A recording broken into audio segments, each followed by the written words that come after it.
Constructing your life is about much more than just building a bank account. Each week, join real estate entrepreneur and mindset coach Austin Linney as he interviews guests who are constructing their dream lives and impacting the world around them on a daily basis. If you're an entrepreneur or wanting to start a business, or you just want to hear motivating stories of how others have overcome the odds, you are in the right place. And now for your host, Austin Linney. Guys, welcome back to Construct Your Life. Austin Linney here. We got a real special guest here. We got Mr. Slatter. How you doing, my brother? Doing well. Thanks so much for having me, Austin.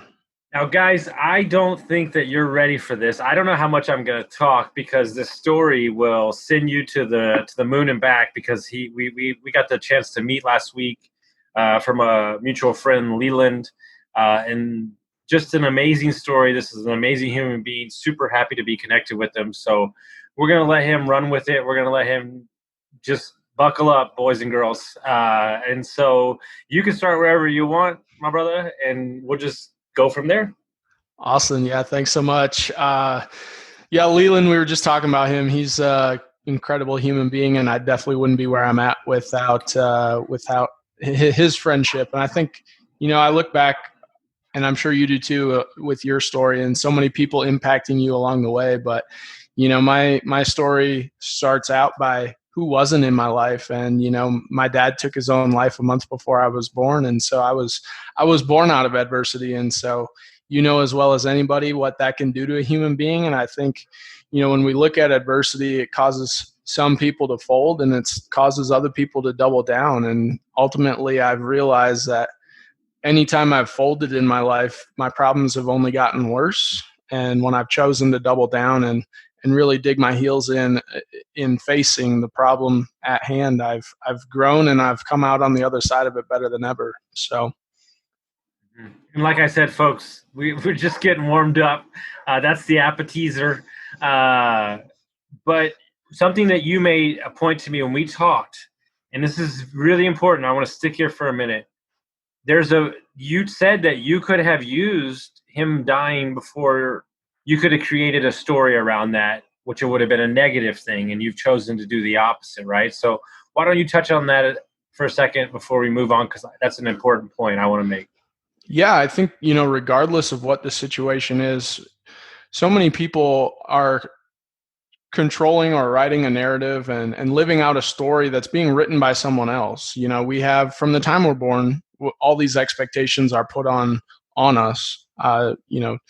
We're so-and-so's children, we're such and such's brother or sister, and we start to develop this identity that the people around us designate to us. And so I was very fortunate that my mother never let that define who I was or who I was going to become. And so I think it's important, regardless of what adversity you may be facing in your life. I always tell people, I like to be vulnerable because it creates a space where other people will share things that they normally don't share with other people. And we get into the nitty gritty in a hurry. And so it's like, yeah, those things have happened to you, but they do not define you. And so when we can start to extract the lessons from the adversity rather than have the adversity define us, although I'm a product of suicide, that doesn't define who I am, and there's so much more to me than that. And so there's so many lessons that I've learned, and being able to share that and use what has happened to me and the stage that has been set before my life to be able to relate to so many other people and meet them where they're at along their journey, because I come across a lot of people who have allowed different things to define who they are, and it really creates this almost like a ball and chain scenario where they're dragging it everywhere they go. That thing that has happened to them, that unfortunate circumstance, just continues to weigh them down and pull them back. And that's the story that they're telling themselves, right? Is like, oh man, if this one thing wouldn't have happened to me, I'd be so much further ahead, or I'd be if this, then that. And it's like, you can't control what's happened to you. The only thing that we can control is the right now and where that's going to lead us to. And so that's my focus. And we as people, right, especially when you get into a new relationship, and I'll stick it there, like, not only do you get me in the new relationship, you get my 9 pounds of bullshit back here too, right? And let me unpack all this crap for you, right? And this is a story I told myself for fucking years, right? And we have a choice, right? And I always relate it to COVID because that's what we're dealing with right now. And the joke that I say, and you'll get a kick out of this, there is somebody in their 30s right now that 50 years from now, at 80 years old, will be sitting on a porch going, COVID ruined their life. And it was 6 months out of an 80-year life, right? And every day that you waste not taking ownership of your story or not choosing to look at it as a gift to you is a day that you take away from uplifting somebody else, or you chasing your passion, or you giving somebody what they need. Because look, and you'll understand this more as the story goes on, guys, the stuff that me and him have been through, it's no longer about us anymore. It's about what we can give to the world by sharing our story, and what you said in the beginning, being vulnerable. People ask me, how do you lead out when you meet people? Oh, drug addict, homeless, alcoholic, divorced. Like, right off the bat, like, so we know where we stand, because that allows them to drop their defenses down and they go, okay, like, this dude's real, right? And I think in the social media world, the Instagram world, not enough people are presenting that side of their life. Totally. Yeah. It's like, I remember working in an office and how many conversations I'd have where it was like, hey, how you been? How you doing? And it's like, oh, I'm fine. Like, what does that even mean? What does that mean? And then when you introduce yourself as, the cliche, and they think they need to be perfect too. And it's like, no, let's be real here. Dude, it's funny. It's funny that you say that. Somebody brought this to my attention the other day, because I don't even notice I do it. I leave back some information for some parties because I don't want to continue that conversation because it's not useful information, right? But then when you meet somebody who's enlightened, or you meet somebody that's vulnerable, there's a whole level of conversation that's entirely different. Guess what? I'm going to let you in on a effing secret. I live in Texas. It's fucking hot here. Like, I don't want to talk about how it's hot for 120 days. Well, how's the weather? Well, it's fucking hot. Like, let's talk about something that matters. Let's talk about something that can move us forward and help somebody. And you know what? It's funny, and I wonder if you do this too. Anytime I'm struggling, anytime I'm in a bad mindset, I'm worried about what I'm going to get out of it, or what the result is for me. And the moment I do that, instead of understanding what I can bring to somebody else, or the value I can add, or something I can lift somebody else up, that's when I can get out of my head. Does that ever happen to you? Yeah. When we can start to lead by what we can give instead of what we can take, yeah, it just changes the game completely. It's amazing. And I don't want to stick there, so let's keep on going. Let's give them all the juicy details, and you can kind of go from there. Yeah, so I grew up. I'm from Dyersville, Iowa, so I'm a huge baseball fan. You can see the stuff behind me. I grew up in the same town as the Field of Dreams. So my mom was the youngest of 12. I'm one of 41 grandkids, and so I was very, very fortunate to have. It's interesting. Like, on my dad's side of the family, I didn't really get to meet them a whole lot growing up. They weren't actively in my life. But on the other side of that was a completely different story. We'd have 120 people at my mom's Christmas every year. And so we'd pass the microphone down every year. We'd get up in front of the rest of the family and give a highlight of, I'm Dylan, I'm in 4th grade, I'm playing football and baseball, and math is my favorite subject. And so we got to know everyone. I know all 37 of my first cousins on my mom's side, and now they have, I think we're up to like 80 great grandkids. And so it's fun to be able to have that, cohesive environment where when life does throw you a curveball, we got a whole army ready to take this thing on. And so I don't think I realized how lucky I was until that army showed up for me. And so, high school, did all the things, checked all the boxes, played the sports, football, baseball, wrestling, got good grades. I was an Eagle Scout. It seemed like everything that could go right did. And I went to school, played a little baseball, and then all of a sudden life started to throw a little adversity my way. And so when I was 22 years old, I was diagnosed with melanoma the first time. So I had a mole on my neck, and so I have a 7-inch scar that runs from the top of my ear to the middle of my neck right here. And to be honest, it was following a breakup, and you know how that goes. You start to identify more as someone else's significant other than you do yourself. And again, it's just like the narrative that we place around our life. And when that is swept out from underneath you or taken from you, however you want to frame that, it's all victim mindset, right? When things are taken from you, it's like we never own those things. But I started to fall down this path where I was living in a reality that I wasn't comfortable in. And instead of, trying to solve what was going on and really address some of the things that were going on in my head and around me, I started to turn to things like drugs and alcohol, and even something as simple as food. It all creates the same endorphin, that cocktail in your mind that helps you escape reality and find comfort in a short period of time. But like I said earlier, the more you run from reality and mask with those things, it seems like the worse those problems tend to get. And so I wanted nothing to do with being a 22-year-old with cancer. People would ask me about the scar on my neck, come up to me while I was at the bar and say, "Hey, your neck's bleeding." I'm like, "Thank you, but no, it's not." And then that would start a conversation that I definitely didn't want to have. And so it was just one of those things where that was the last thing I wanted to identify as, was a 22-year-old with cancer. And so I had the surgery in April, and then they sewed me up, said everything was good. They checked my lymph nodes. There was no more cancer in me. And that December, I was in a car accident with a high school classmate and a friend of mine. And there were 6 of us in a truck. It was an icy night in Iowa. And so we crossed the center line and hit this ditch and up into this field, and then went a little bit further and hit this creek bed, and that caused the truck to roll like 6 times. And so when we came to a halt, there was snow on the ground. I didn't know where my cell phone was. We found it in the water the next day. It had flown out of the truck when we were rolling. And I opened my eyes and I could feel the glass shards in my mouth.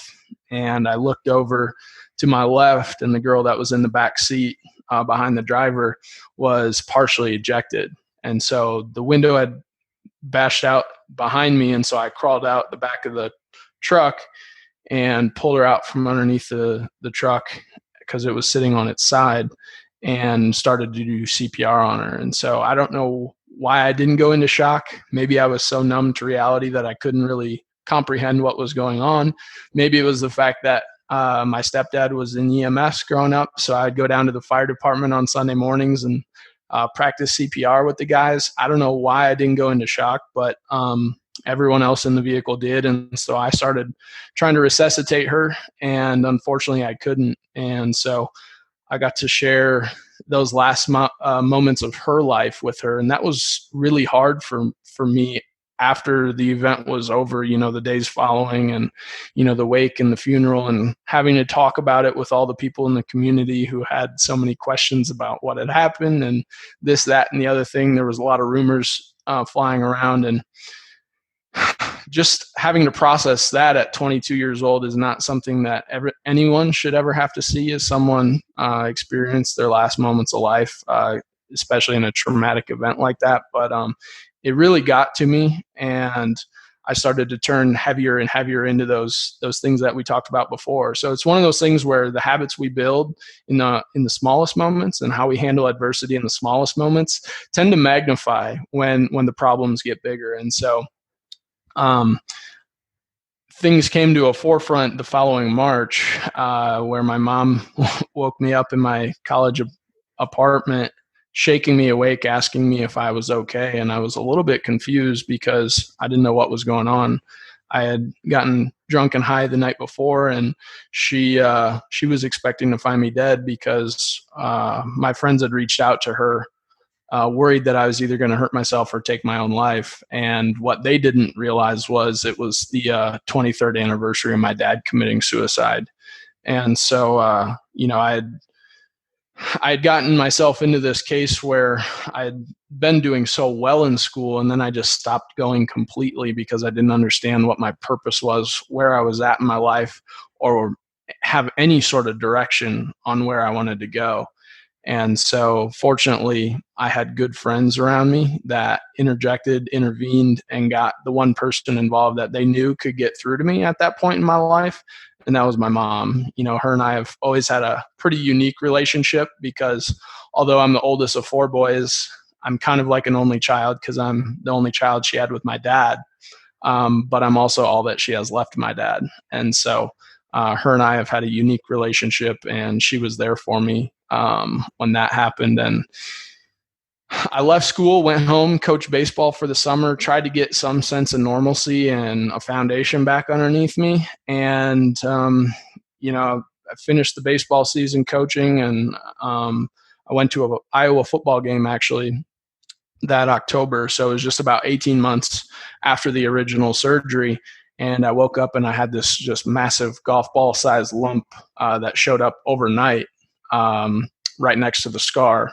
And so I knew the cancer was back. I just didn't know how bad it was. And, for the day while I was at the football game, I, kind of pretended like I didn't know what was wrong, why I had developed this overnight. Cause I was out with friends the night before. They saw me the next day and were like, where did that come from? Like, well, I don't know. And went back up to Mayo Clinic the following week. And that's when they found that I had tumors in my liver, lung, neck, and 3 tumors in my spine. And gave me the bad news that I had probably less than 15% chance of survival and no real good options as far as treatments were concerned.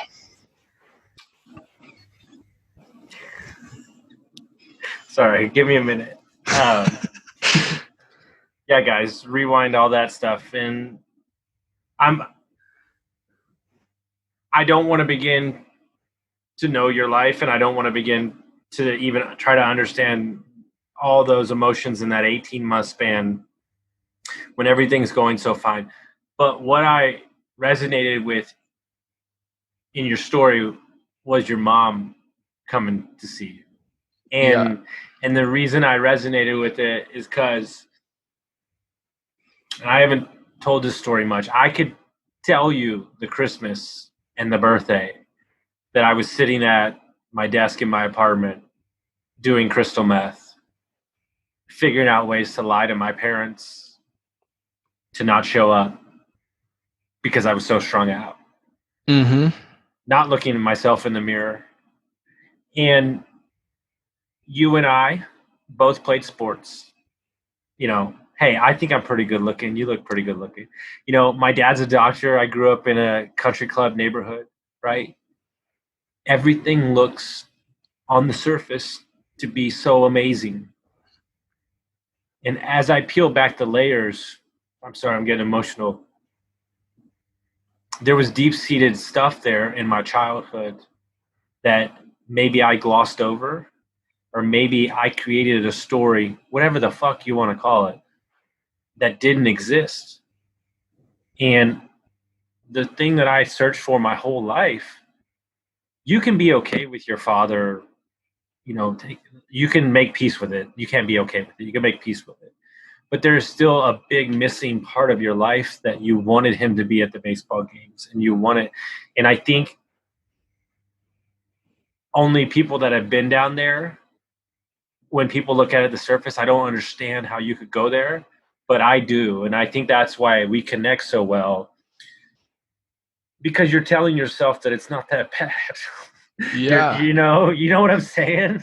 Yeah, I've shared with people that, honestly, there was moments where I contemplated suicide, and part of the appeal to it was getting to meet my dad for the first time. You can start to justify those things, and it sounds so twisted to say something like that, but in the moment, and that's what I think people don't really understand when people do choose to take their own life. It gets tossed around like, oh, it's a selfish act and this, that, and the other thing. But when you're in that place, when you're in that deep, dark place where you feel like you have nowhere to go, no one to turn to, you truly feel like you're a burden to those around you. So it's far from selfish. You think you're doing everyone else a favor, not creating another problem. There is no harder, and I mean this. I'm not talking about my mom. I'm not talking about stubborn people. There is no harder person to connect with, to rip out of a cycle than somebody who is down that deep. Because there is a bunker, victim, pain cycle mentality of abuse to oneself, not anybody else, that is a revolving door of negative waterfall cascading, of just self-loathing, and there's a brief, because here's what they don't tell you about drugs and alcohol, is that it's really, really good the first time. And then after that, it's not that great, but you're still chasing that first time. And it's that simple distraction. But when you wake up in the morning, the problems, the self-loathing, the promises you broke to yourself are still there. And you still have to face these people in your life that care about you, and they're watching you, and look, I sit here and I want to applaud and like shake the hand of your friends who called your mom, because that's not what a lot of people would do at that age. Yeah, one of the things that resonated with me was, just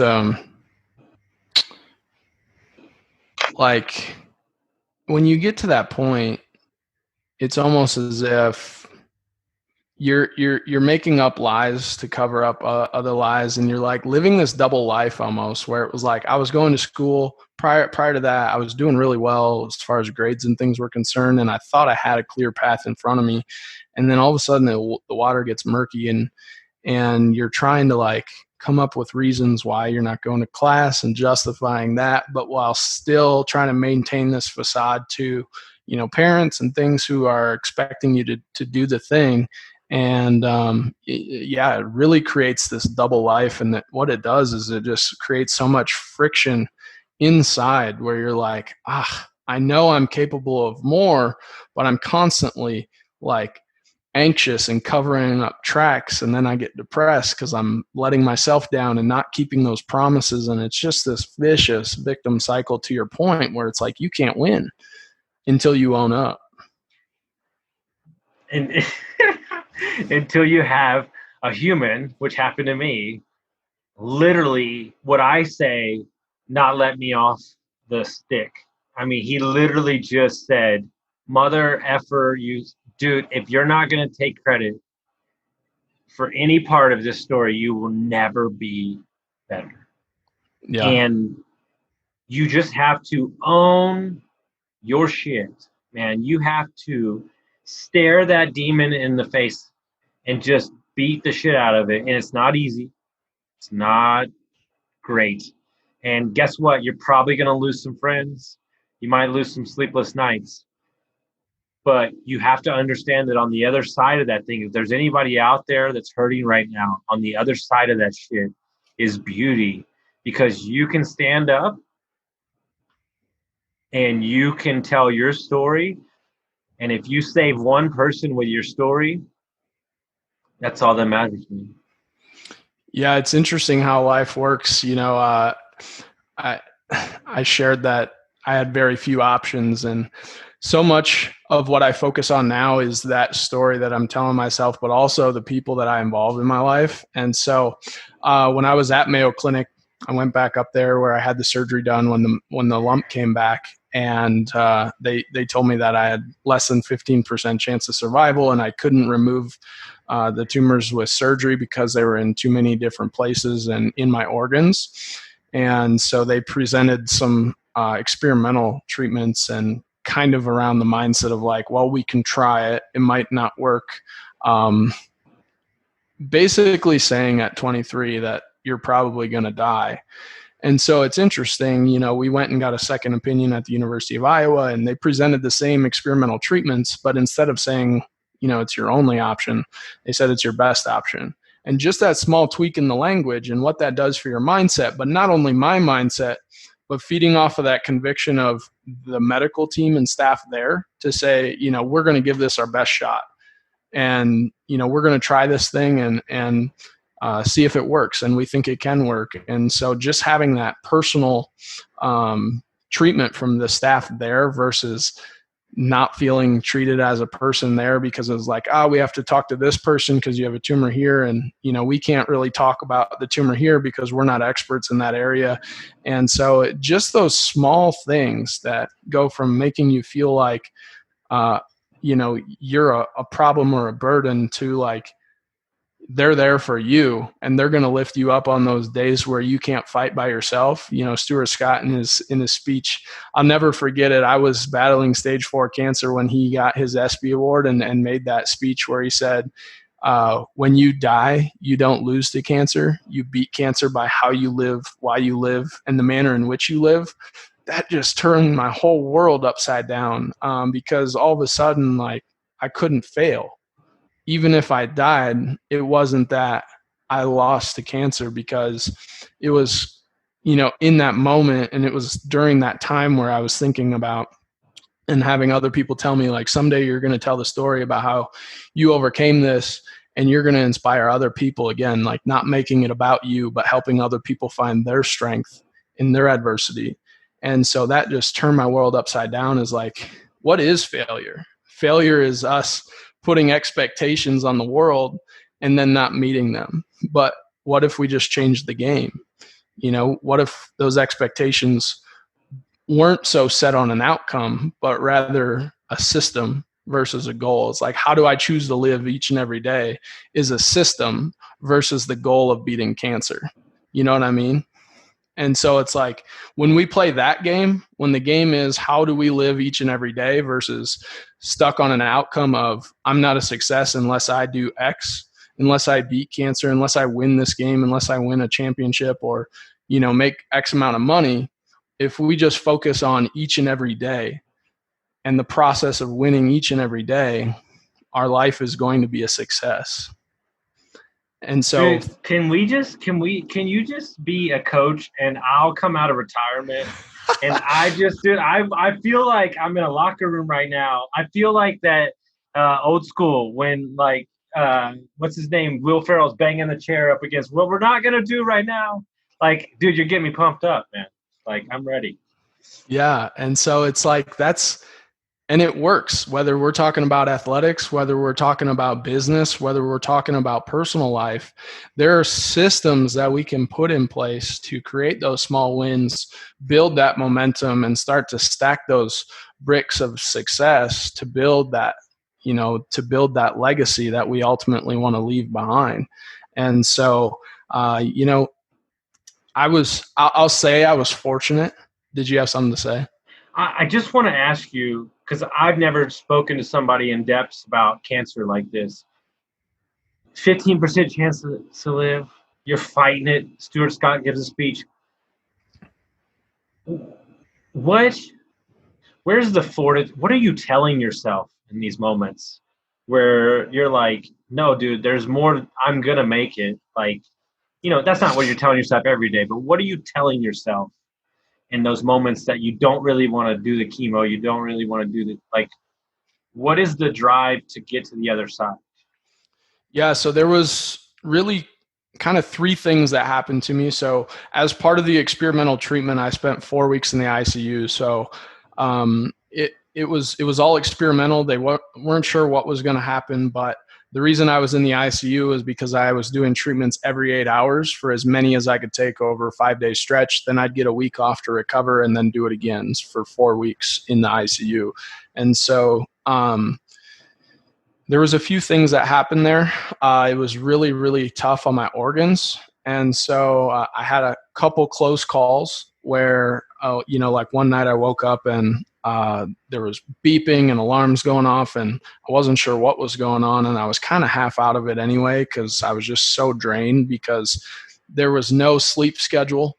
I would do blood work at 6 a.m., treatment at 8 a.m. And then every time. It was like clockwork. About an hour and 15 minutes after the treatment was administered, I'd go into full body convulsions. It looked like I was having a seizure, and I felt like I was really cold. And so they'd put a heating pad between my legs, and mummy wrapped me with like 7 blankets. I'm not kidding you. It was like 7 blankets, mummy tucked around me, and I just lay there and shake for like an hour and 15 minutes to an hour and a half.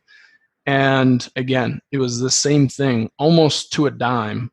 And then after that hour and 15 to an hour and a half was up, then it would just turn completely on its head to where I felt really hot and I couldn't take enough clothes off. And so what I was taking was an immunotherapy treatment that, instead of using chemo, which is a outside source attacking the cancer in your body, immunotherapy retrains your immune system to recognize the cancer as cancer, so it can, identify and attack it on its own. And so that was my body kind of doing a system reset, if you can relate it to your computer, downloading an update. It was like downloading an update and restarting, and retraining my immune system to say, hey, that's cancer. We shouldn't be feeding that. We should be fighting it. And so through that process, I was only getting maybe 2 to 3 hours of sleep here and there. And then the next round of treatments and blood work would start again. And so I had that close call where I woke up to the nurses and the doctors. And then I actually got to experience someone else's last moments of life across the hall from me. So it was like 12 or 1 o'clock at night, and everything was dark, but my door was open. And so I could hear there was some things going on across the hall, and I got to experience what that last moment was like for her friends and family. She was in the ICU for a completely different reason. She was an older woman, and, I got to hear them share the stories of, the highlights that they had with her in their life. And then, they'd be laughing, and then they'd be crying, and everything in between. And so I got to thinking, like, what would my family and my friends, but most of all, what would my 3 younger brothers say about me if I were to leave this world today? And so, based on my patterns that I had developed in college, where I started to turn to the things of the world rather than, standing up for myself, I had felt like I had let them down in being the big brother and providing the example that they needed. And so my fight, to your point earlier, was not about me. It was about literally earning one more chapter so I could rewrite the ending of the story, so that I could be that big brother that they could look up to. And so I carried that with me into each and every treatment. It wasn't, the way I looked at it was like, I'm not going to beat cancer with one treatment. So I'm going to stack as many as I can and try to put myself in a position where I could do as many treatments as I can. Because again, they would do blood work. You had to meet their qualifications to even qualify for the next treatment. And so, like, their expectations for me, you could do 14 treatments in a week. And so the first week, their goal for me was 9, and I did 11. Second week, their goal for me was 7, because it kicks the shit out of you. Like, you're shaking, and then you're shivering, and the fevers and the vomiting. And I lost 35 pounds in a month and a half.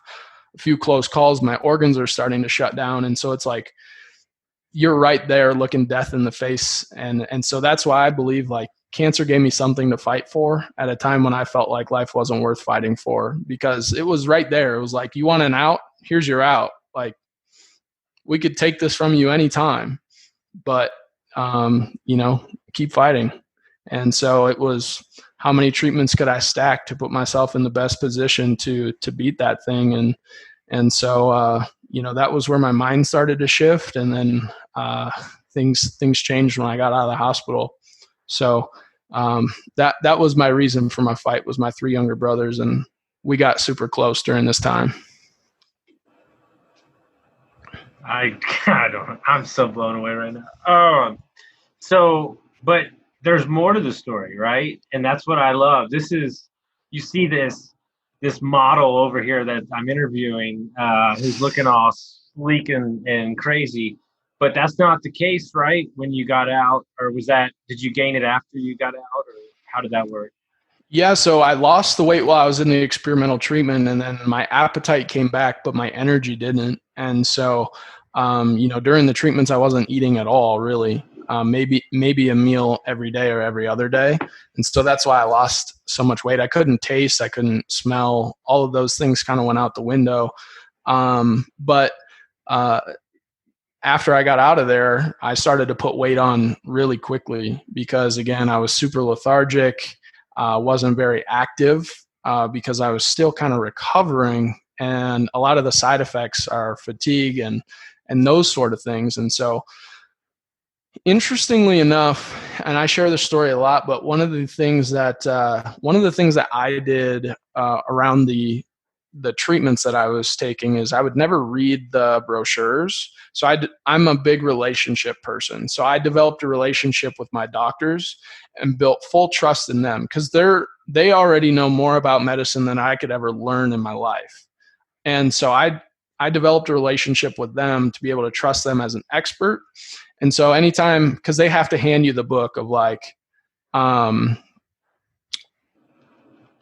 what this is what the side effects could be, and this is what you're getting into by taking this treatment. And I would always just hand the brochure to my mom and I wouldn't even look at it. And they're like, what in the hell are you doing? Like, you don't want to know what you're taking? And I'm like, no, I trust you. And so I don't want to plant any of these negative seeds of what could go wrong. I just want to focus on what could go right. And so that was a game changer for me. Dude, not to relate it to life, because this is you went through craziness, but we as people want to be in control of everything, yet we don't have the degree, we haven't learned it, and you have made the decision that I've made. I'm not going to waste any of my negative thoughts. I'm not going to waste any of my time on worrying about subjects or trying to get in somebody's business when this is what they spent their whole life doing. Like, you know what I'm saying? It's in life and investing. I don't go to Discount Tire and tell them how to put the tires on my car. But we, as especially alpha males, we think that we know everything, and we want to put our nose in everything. And that is an amazing, because what I envision, right, is that you're so removed from what could go wrong that you're only thinking about what could go right, and you're putting the trust in them. And I would imagine that was a game changer for the momentum and the thoughts that were going on in your head. Yeah, totally. And it was like, total buy-in. And that's one of the blessings too that I think comes with cancer, that people don't realize what they have in front of them. Is like, prior to cancer, I was such a people pleaser. Again, that's where all that tension was building up inside of me, with the anxiety and the depression and, leading me down that path of avoidance. But once they talk about it as like a cancer card, playing the cancer card. Like, we can talk about abusing the cancer card if you want. You know what? I bet it's as bad as people abusing the kid card too. Yeah. Getting out of tickets and things like that. But it was just using the cancer card to the extent that like using the cancer card to say no to people. And, one of the books that I read is The Energy Bus, and it was written by a guy that I actually interviewed on my podcast. He's a New York Times bestseller. His name's John Gordon, and he's a strong Christian man. And he wrote The Energy Bus, and it's about a guy who loses his job. His car breaks down, so he's got to take public transportation to work. And he's just, couldn't be in a lower place. He thinks the whole world's working against him. And the bus driver's name is Joy. And so she's just this huge light. And the lessons that she teaches him are like, look, your life is a bus. You get to control who you let on and off of your bus. And so for me, it was like, who am I going to let on my bus during this cancer journey? And it was like, if you didn't have total buy-in on the fact that, we're going to beat this thing one way or the other, you didn't have a place on my bus. And that was just that. And, there were some weird things that happened. Like, I never lost all my hair, but when I would take showers, I could feel it in my hands and I could see it. So it was definitely falling out. I never had to shave my head, but it's interesting to kind of come full circle with like expectations.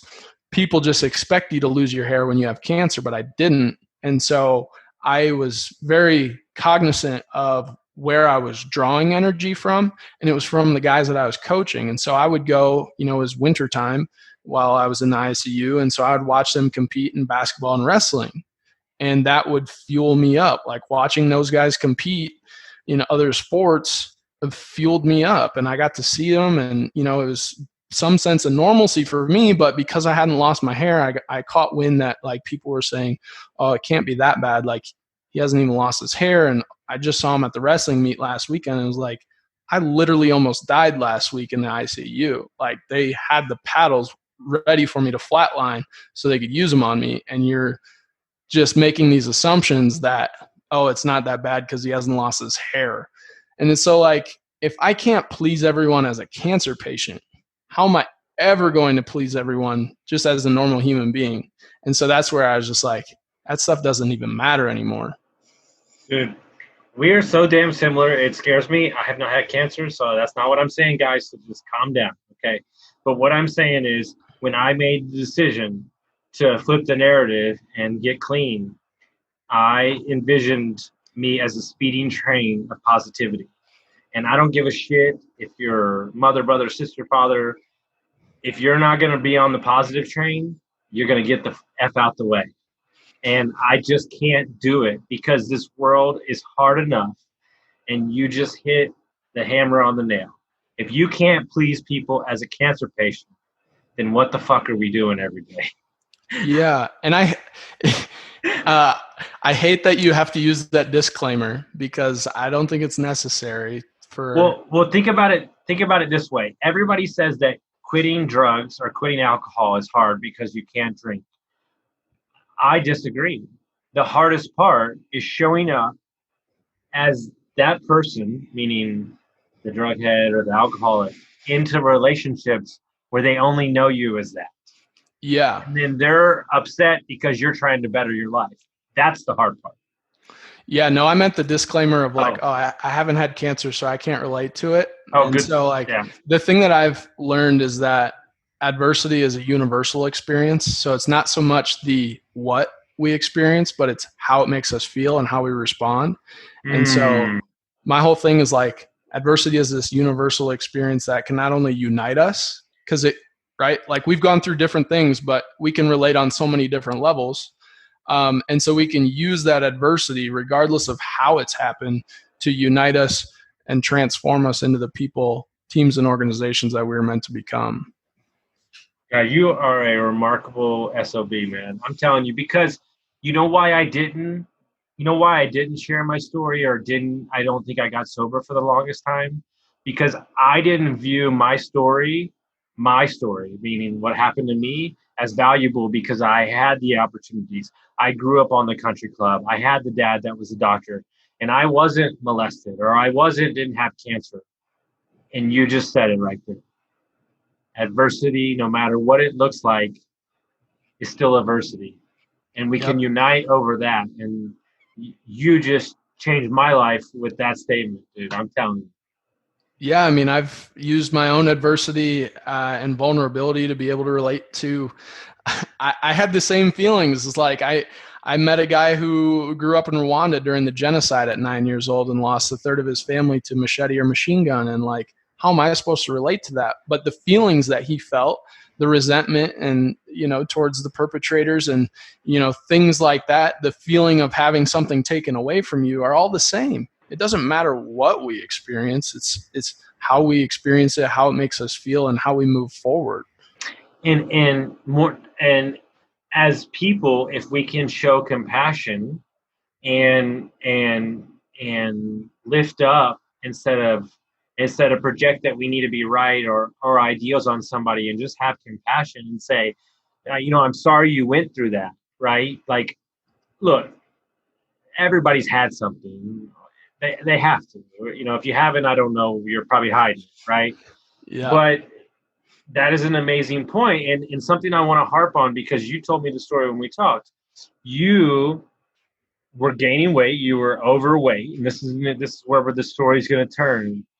Like, you just made a decision, right? You were like, dude, enough. I can't.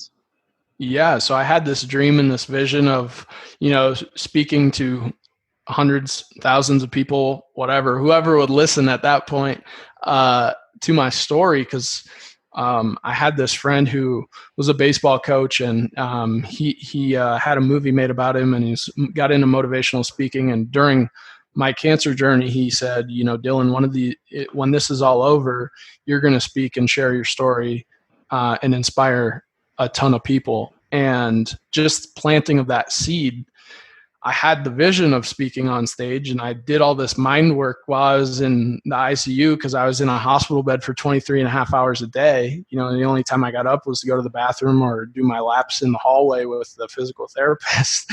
And, I was doing the work mentally, but at some point you got to turn those beliefs and that thought of potential into action in order to get a different result. And so it was like, no one's going to take me serious when I look more like Chris Farley than a motivational speaker. They're gonna be like, yeah, this guy's all talk.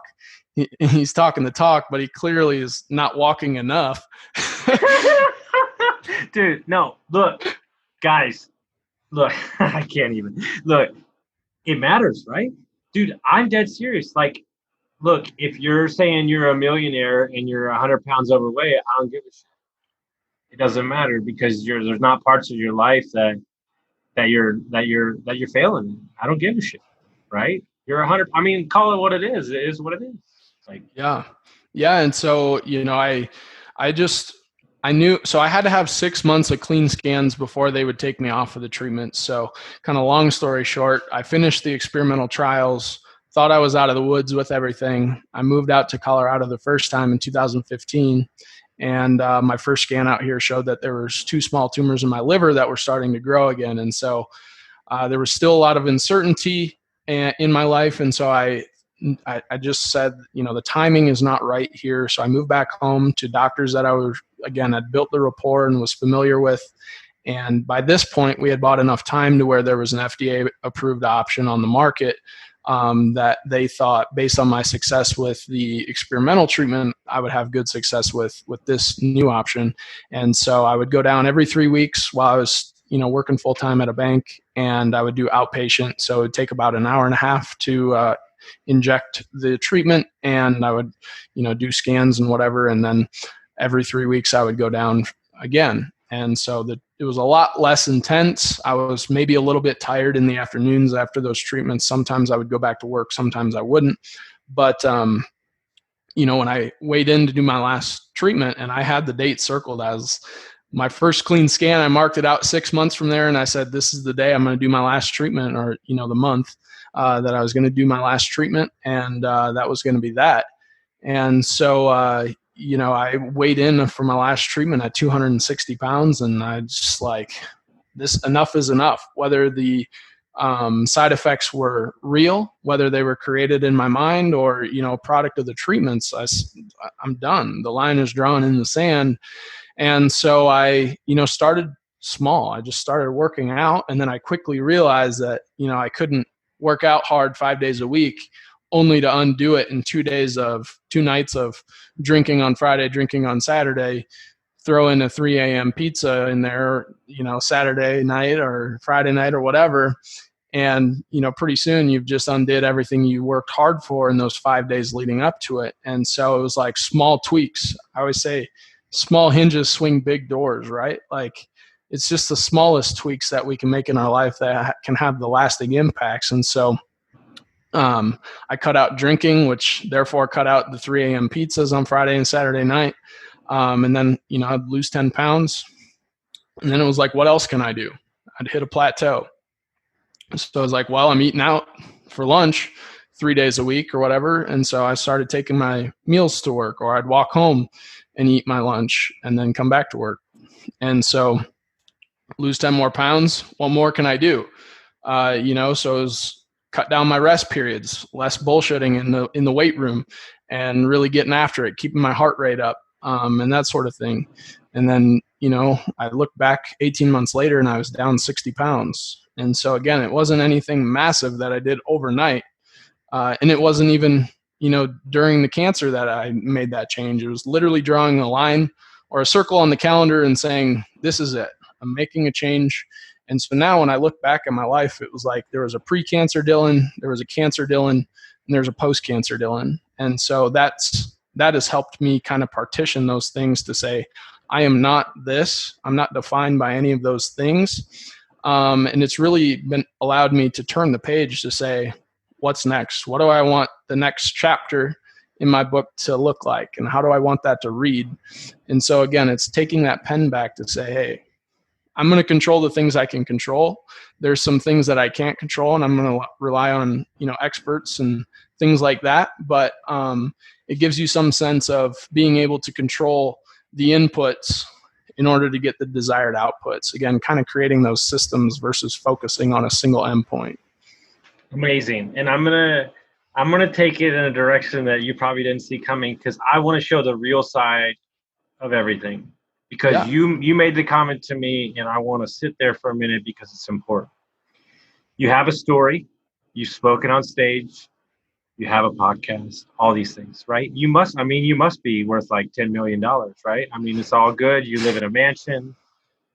But you made a point to me that has always stuck with me since our conversation, because you have a job now because of COVID, because you were speaking on stages, and then you had to adjust again. You had to adjust again.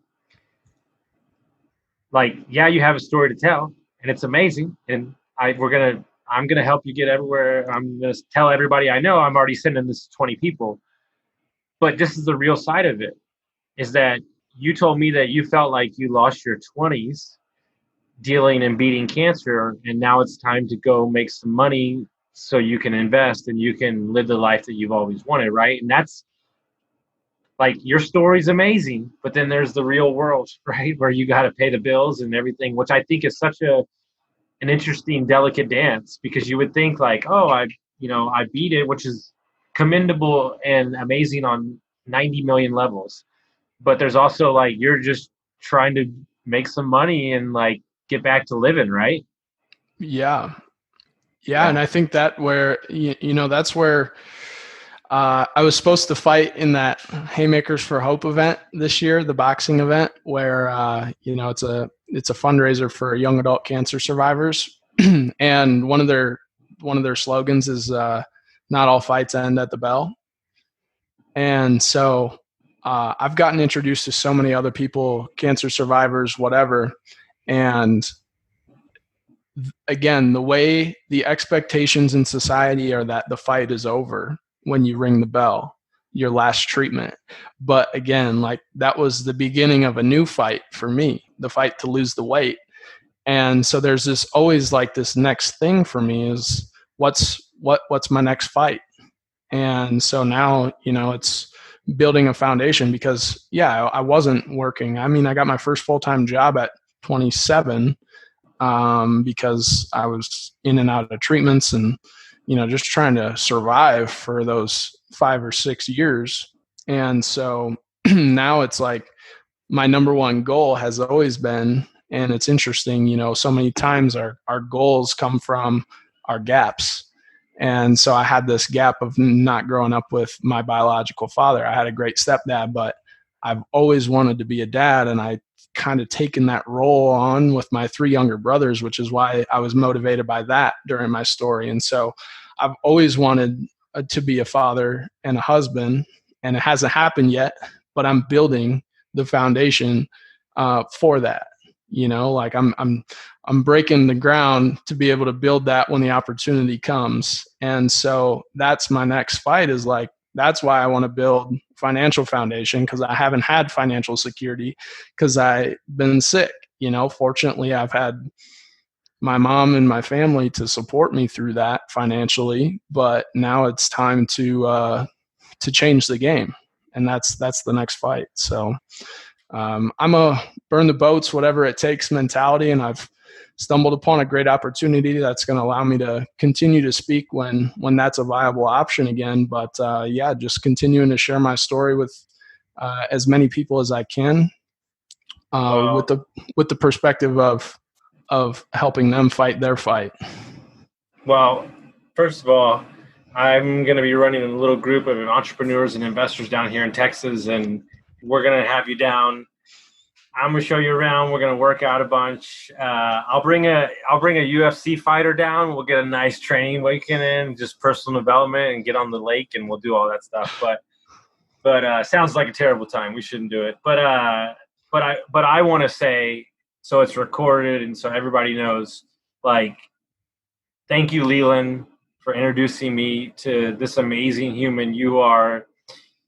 Like, I feel blessed that you're in my life now, that we know each other, and that last hour that we just did, like, I'll listen to it over and over again. I'm sending it to 20 people when I get off this call, and I just want to thank you for being open and honest and sharing your story and really giving the people a look into a mindset, which I believe is just getting warmed up, but just such an amazing perspective on the tips and tools on life, how to really digest some things that maybe aren't so easy. And, we sit here, guys, and this is very important. I think you would say the same thing. We sit here and we talk about our sobriety like it's so easy. It wasn't, guys. We're just at a different place right now. But I can go back there with you. And just like we did on this call, and know that this man and this man right here are here for anybody that's needed. And this is the path that we've chosen. And we're happy to jump on the grenade, and we're happy to lift you up when it's not needed, because this is our why, and this is why we want to show the fuck up. And I know that I don't want to speak for you, but I believe you feel the same way. Yeah. My circles got smaller during all of this. And that's one of the things that I had to, become okay with, is it's not about the number of friends that show or followers that show up on your profiles, because everybody wants to be there when life is a party. But it's about who shows up in the trenches when you find yourself in the fight for your life. And, there was people that showed up that I had no idea would be there for me when I was at my worst. A lot of people wanted to be there when I was at my best, depending on how you want to define that. But yeah, it was like, your circles get smaller, but those bonds get stronger. And so you get stronger together, rather than, worrying about who's going to be there or flaking, this weekend or next weekend. And so it's like, don't be afraid or intimidated by the fact that you're going to lose some people. That's okay. You have to trim certain parts of a tree or a plant if you want it to bear the best fruit. And life is no different. People come and people go, but those that remain, I'll pick up the phone any time of day for those people, and anybody who needs that support, I'll be there for them. And that team that'll pick up the phone any day is on mother effing defeated, baby, because we've been through the fires, and you can't mess with us. Yeah, absolutely. Well, dude, I appreciate it. If they wanted to find out more about you, if they wanted to stay in contact with you or reach out to you, find out when you're speaking, when you can finally speak again, how would they do that? Yeah, you can just find me at dylanslattery.com. So it's DYLAN, like Bob Dylan, and Slattery, SLATTERY.com. You can check out my podcast, Stage 4 to On Stage. I have some cool interviews there, and if I've taken a little hiatus from it, but we'll have to get you on the show. I can't wait. They ain't ready, baby. They ain't ready. That'll be all fire. I get to do. I'm so pumped because I get to do 2 tomorrow. That's not mine. I get so excited to be on other people's because I feel like I'm always doing mine sometimes. Yeah, no, I hear you. I feel like I let everyone talk on my own, and people are like, you don't talk much on your own show. And it's like, yeah, that's because I'm there you're for them. Not supposed to. Yeah, you're uplifting. Read Expert Secrets, bro, by Russell Brunson. You'll be fine. Yeah. But, dude, I appreciate it, my man. I can't wait. You guys, sorry you're not invited. I'm going in November to Colorado guys weekend. I can't wait to hang out with all these crazy people. So, dude, if y'all like this episode, make sure you send it to your friends. Share it, send it around, let everybody hear it, guys, and thank you so much. Thanks, Austin. God bless.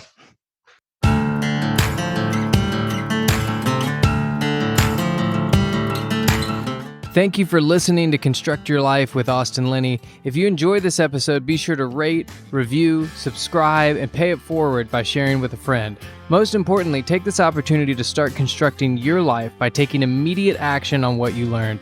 For show notes, resources, and more information on one-on-one coaching with Austin, visit constructyourlifepodcast.com.